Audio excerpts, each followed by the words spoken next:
The atmosphere crackled with tension as Pete Hegseth took center stage at his Senate confirmation hearing for Secretary of Defense.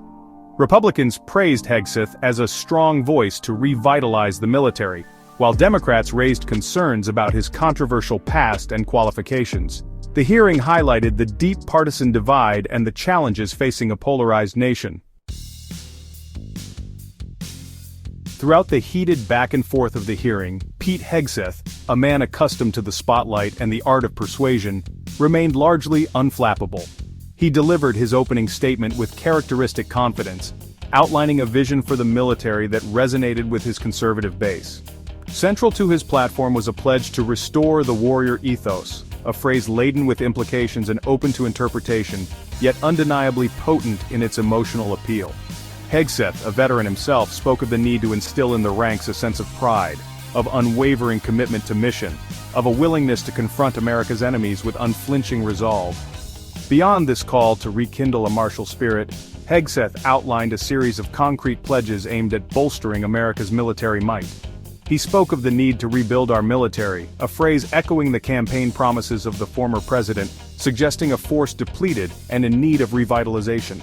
Hegseth, light on specifics, nonetheless conveyed a sense of urgency, suggesting that America's adversaries were emboldened by what they perceived as weakness, a perception he vowed to rectify.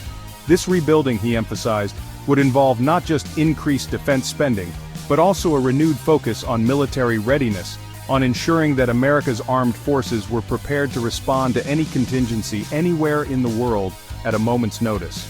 Underpinning Hegseth's vision was a belief in the importance of re-establishing deterrence, a concept deeply ingrained in Cold War thinking, yet one he argued remained relevant in a world of resurgent powers and evolving threats. Deterrence, in Hegseth's view, rested on a foundation of overwhelming military superiority, on projecting an image of strength and resolve that would dissuade adversaries from ever contemplating aggression. He argued that America, under previous administrations, had allowed its military edge to erode, creating a vacuum that emboldened rivals and undermined global stability. Hegseth, if confirmed, vowed to reverse this perceived decline, to restore America's position as the world's undisputed military superpower.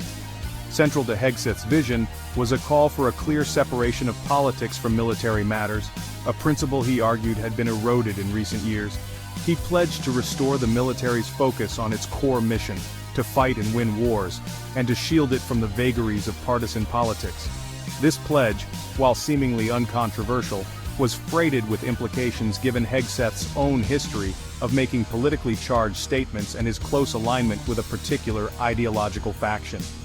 Whether he could, if confirmed, truly separate his personal beliefs from his role as a nonpartisan leader of the military remained an open question, one likely to be debated throughout his tenure should he be confirmed. As the hearing progresses, denials and deflections become the order of the day. Allegations are met with fervent rebuttals, and the term smear campaign is thrown around liberally. It's a tense atmosphere, with each side digging in deeper.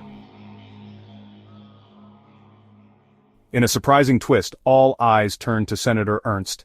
Her decision could very well determine the outcome of Hegseth's confirmation. The room holds its breath, waiting for her next move. The stakes have never been higher.